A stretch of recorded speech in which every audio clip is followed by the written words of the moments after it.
Hi everybody, it's me again, Charles Norman from Sports Solutions LLC. We are the creators of AthleticSOS, and it is a software technology that allows you, if you're trying to get an athletic scholarship for your high school athlete, our software will take their academic information, the sport they play, the level they believe they can play at the collegiate level, and all their information, and we'll find the schools that they're academically qualified to attend that have their sport at that level, and then they can start doing research and start letting those schools know they're interested in those schools, and then those schools will come out and see them participate.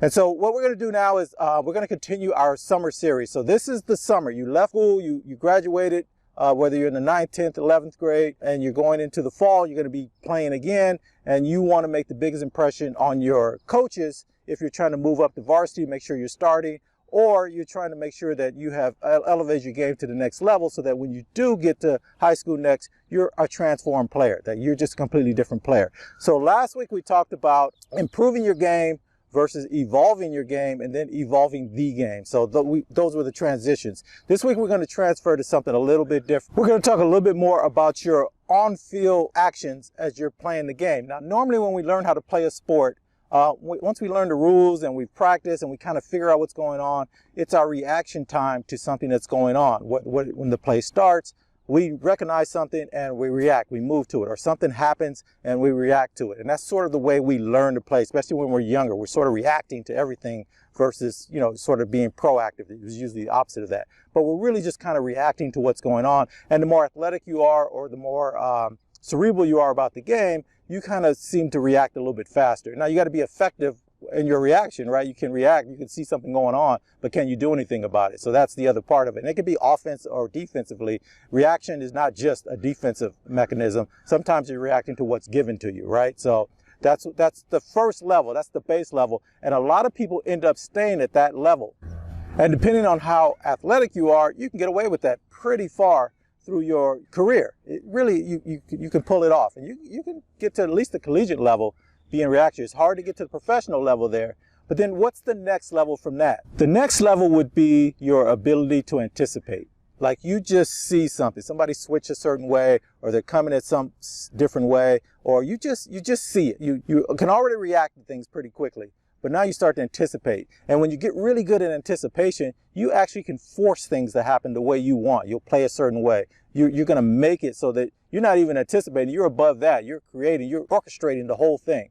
But anticipation is the next move after reaction. You can react to something really good. You're a great athlete. You're going to stand out. But the minute you start anticipating, you start making things happen. The only problem with anticipating is when you get against someone that's just as bright, just as smart, just as good as you are, that's equal to you, they can see you anticipating. They're anticipating you anticipating them. You get in this big circle, right? But so that's why anticipation can get you in trouble later on as you move up the ladder of competition, because everyone's already got what you have. They can react. They can anticipate. They recognize the game. They understand the game. Maybe they watch film now. Maybe they know your tendencies. Maybe they see the way you're positioning yourself. They understand what's going on, and you try to outsmart them, and now you're playing a game of chess on the field, which is a great thing to watch for the fans and even a great thing to be a part of, but it's nerve-wracking for everybody involved, especially your coaches, and even your nerves will get kind of things. So you've got that reacting, you've got that anticipating,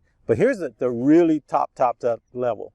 And that's when you can sense what's going on. Nothing's happened yet. You have a feel. And sensing can be a lot of different levels, but you just kind of know what's going to happen. You're not even quite sure why. You know what's going to happen. Or you can sense there's a tide changing in the game, that there's a feeling change. You can feel like you're going to be able to overcome. You can feel your opponent is losing faith in themselves, and you want to put more pressure on them. Or you can feel that, we're still filling things out. You can kind of feel what's going on throughout the entire event, and you're in complete control of it. You can sense things. You can feel it. You can, so a lot of times you can't explain it, but I know it when I see it. And you can see it in certain athletes where all of a sudden they're putting that pressure. They keep coming at you. They keep coming. I guess the best example is somebody like a Tiger Woods. And I know he's confident in his game. He's a really good player. But he had the sense of when to put his foot down on the person. And you see it a lot of times in really physical competition, or a thing where everything's nick and tuck. And there's a certain people, certain players, certain teams that seem to overcome. They can sense the moment. When it's time at that moment to do what you need to do, to get to the next level.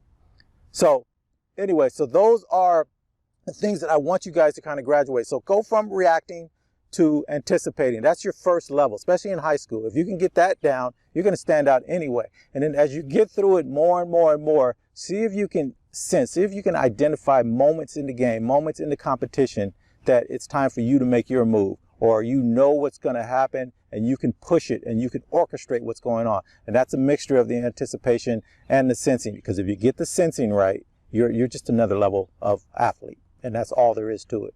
And so those are the kind of things that I want you guys to think about. I know sometimes some of this stuff I'm talking about sounds like, oh, it's woo-woo-woo type of stuff. I get it. But if you get it, if you understand what you're trying to accomplish, can you feel what's going to happen and see how many times you get it right? And when you get good at it, you're going to be able to do it effortlessly. You won't even be thinking about it. I already know what's about to happen next. I already know, oh, this is the moment. You can even tell your other teammates, this is it. We push them now. They're ready to quit. They don't have anything left. They're flailing, and you can see it, you can feel it, and you can do this in your everyday life. And the interesting thing about this is a lot of the stuff that I'm talking about right now is built into us as human beings. It's the way we survive. You know, you're walking through the woods or wherever you're going, you can sense. You guys can do it now. You can be in a room and you can sense. You can walk into a room and sense tension, right? You don't know what it is, but you can feel it. You can sense it. And I think it's because we're basically electric. You know, we got all this electricity going to us. I think we have that. You can sense when somebody's in your space, right? They're too close. It makes you nervous. It's a survival instinct. But you can also have that athletics and use it for your benefit and not just as a survival instinct. And so once you get that sense of what's going on, what's happening, and then the other side of that is, when you are a little bit nervous, can you make it so the other person cannot sense your nervousness or your concern about the situation, what's going on? Because if you can control it both ways, then that's your life. You can do things in life that other people just can't do. So anyway, I'm going to leave it there. So this is series 2. Next week, I got another really great one for you guys, I think. And I want to continue these until we get into the fall and you guys are heading back to school. And hopefully you've elevated your game to the point where they won't even recognize you when you walk back in the gym. And then once you start playing, they really won't recognize you, because during game situations, during competition situations, you're unflappable. And that's where we want you to be. So always remember, you guys, down at the bottom, AthleticSOS, absolutely no cost to you guys to use. Go down below. I've got the code. I've got the instructions for how to use the code. And there's a little brief video in there that shows you what AthleticSOS is. We also have a high school version of it, and I'm coming out with the travel club version very soon. So all the travel club teams, I know you guys are in the summer right now. You love to use it right now, but it's not ready just yet. I've got to make a few tweaks for it. It's a little different than what we're doing with the high schools. And so I want to get that out to you guys as soon as possible, and I'm really working on it. And then we've got all this other stuff. So if you can now, I used to not ask, go ahead and subscribe to the channel. I got some cool stuff coming up. We're going to be doing a bunch of stuff this year that I want to kind of invite you guys to. Putting together another website.